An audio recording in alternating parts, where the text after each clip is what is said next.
contour, embroidery. အဲ့ဒါဘယ်လိုသွားမှာလဲဆိုတော့ဒီအစကနေပြန်ထိတ်ဆုံးပေါ့နော်ကိုကသွားချင်တဲ့ line တစ်ခုပေါ်မှာ direction ပုံဆွဲတယ်ပေါ့နော်ဆွဲတဲ့အပေါ်ကနေပြီးတော့မတို့လာနော်ပြီးရင်ကိုလိုချင်တဲ့အရှည်အတိုင်းပဲကိုကသွားပါမယ်ဒါပေမဲ့ကိုယ့်ရဲ့အကွာအဝေးကိုတော့ကိုကမှန်းတတ်ဖို့လိုတယ်နော်အဲ့တော့ဒီအကွာအဝေးဆိုရင်ဒီရှိသမျှအကုန်တန်းလုံးပြီးတဲ့အထိဒီအကွာအဝေးတိုင်းဖြစ်ဖို့လိုတယ်နော်ကိုကနည်းနည်းကြီးကြီးလေးသွားမယ်ဆိုလည်းရတယ်အဲ့ဒါတော့ကိုယ့်ရဲ့ပန်းထိုးကဘလောက်အနုစိတ်ဖို့လိုလဲဘလောက်အကွာအဝေးလိုလဲကိုယ့်ရဲ့ဒီဇိုင်းပေါ်မူတည်တယ်နော်ဒါကတော့အခေါ်လေးတွေနဲ့လုပ်ပုံလုံးနည်းလေးတွေကိုမှပြတာပါနော်ပြမှာပါဒီကျိုးကို control လုပ်ချင်တယ်ဆိုလို့ရှိရင်တော့လက်ရဲ့လက်တန်းကိုဒီနားလေးမှာကင်ထားမဆိုဒီလိုကင်ထားနော်မကြည့်ကင်တဲ့အခါမှာအကိုအမဒီလိုလေးကင်နေဒီမှာနော်လက်နှစ်ချောင်းကဒီချောင်းနဲ့ဒီချောင်းနဲ့ကအမဒီအကိုကင်ထားတယ်ဒီလက်မလေးနဲ့ထိန်းထားတယ်အမဒီလိုပုံစံလေးကင်နေပြီးရင်ဒီအောက်ကလက်နှစ်ချောင်းကြတော့ဒီမှာနော်ဒီနားကိုထိန်းထားတယ်အဲ့ဒီလိုဖြစ်သွားပါနော်ဆိုတော့ဒါထိုးလို့ရပြီပြီးသွားရင်အမတို့ကဘာပြန်လုပ်ရမလဲဆိုတော့အခုဒီဝင်နေတဲ့နေရာရဲ့အတွင်းနဲ့ကိုနည်းနည်းပြန်ယူမယ်ဒီနားလောက်ကိုနော်ပြောမယ်ဆိုဒီနားတစ်စစ်လောက်ပေါ့ကိုလိုချင်တဲ့လောက်ပေါ့သုံးပုံတစ်ပုံလောက်ယူလဲရတယ်တကယ်တော့ဒီနောက်ဆုံး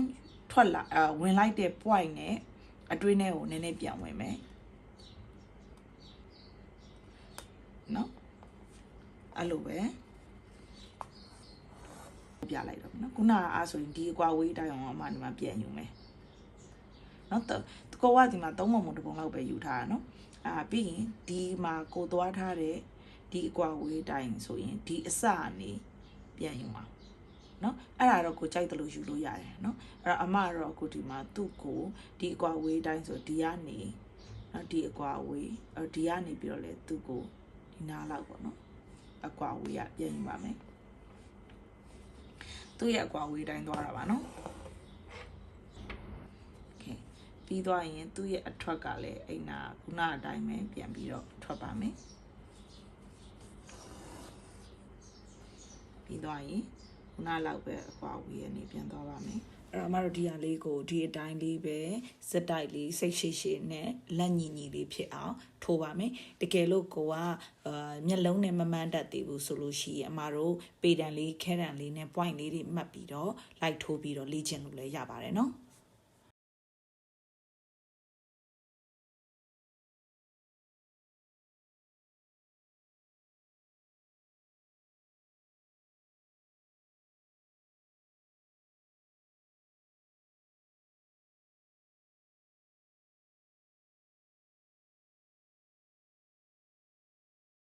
မတို့ထိုးလို့ပြီးလို့အဆုံးသတ်ဆိုလို့ရှိရင်ကိုနောက်ကိုလန်လိုက်မယ်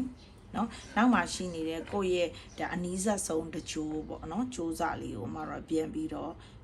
ယူလိုက်မယ်နော်ပြီးရင်သူ့ထဲကိုမတို့ထပ်ထည့်မယ်ပြီးရင် green လေးလိုဖြစ်သွားတယ်အဲ green လေးတွေကိုမတို့ထည့်လိုက်တယ်ဒါဆိုတနည်းပြောမယ်ဆိုရင်ဒါအမတို့ကကြိုးချီလိုက်တာပေါ့နော် embroidery ကိုအမတို့အနာသက်ကိုချီလိုက်တာပါเนาะပြီးသွားပြီဆိုရင်မတို့ထပ်ပြီးတော့နောက်ထပ်တစ်ခါထပ်ပြီးတော့ဘာလုပ်ရမလဲတုပ်ပါမယ်เนาะဒါမှဘာဖြစ်မလဲနှစ်ခါတုပ်လို့ဖြစ်တော့တစ်ချီနဲ့တစ်ချီကเนาะတင်းသွားမှာပေါ့เนาะဆွဲပြီးတော့ချုပ်ထားတယ်လို့ဖြစ်မယ်ဒါဆိုရင်မတို့ဒါ embroidery တစ်ခုထိုးပြီးပေါ့เนาะအဲ့တော့အကောင်းဆုံးအနာကိုအရင်အနာမရောက်တယောက်လေးမတို့ကတ်ထားမယ်ဒါဆို embroidery လေးကတက်ရန်နဲ့ထိုးပြီးသွားတဲ့အနေထားပါโอเคเนาะအကဲကိုကနီးလို့ကူးမယ်ဆိုလဲကူးလိုက်လို့ရတယ်ထုံကိုကဒီတယောက်နဲ့မဟုတ်ဘူးတခြားတယောက်ပြောင်းမယ်ဆိုရင်ချီကိုတနေရာမှာပြန်စိုက်ပြီးထိုးထားပြီးတင်ထားတာတော့လည်းလုပ်လို့ရတယ်ဒါတော့ကိုယ့်ရဲ့သဘောပေါ့နော်အဲ့တော့အမတော့ကိုမနောက်ထပ်အချီတစ်ခုနဲ့ထပ်ထိုးပါမယ်နော်ဆိုတော့โอเคဒီအကနည်းနည်းလေးပူပါမယ်ထင်ပါတယ်နော်ဘယ်အောင်ဆိုတော့မဒီတော့အပြလေးလုပ်မယ်နော်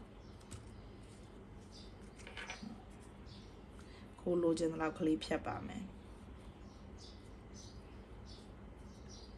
အမဒီမှာ embroidery တွေကိုအယောင်နေအများကြီးနဲ့တုံးမှာဖြစ်တဲ့အတွက်ကြောင့်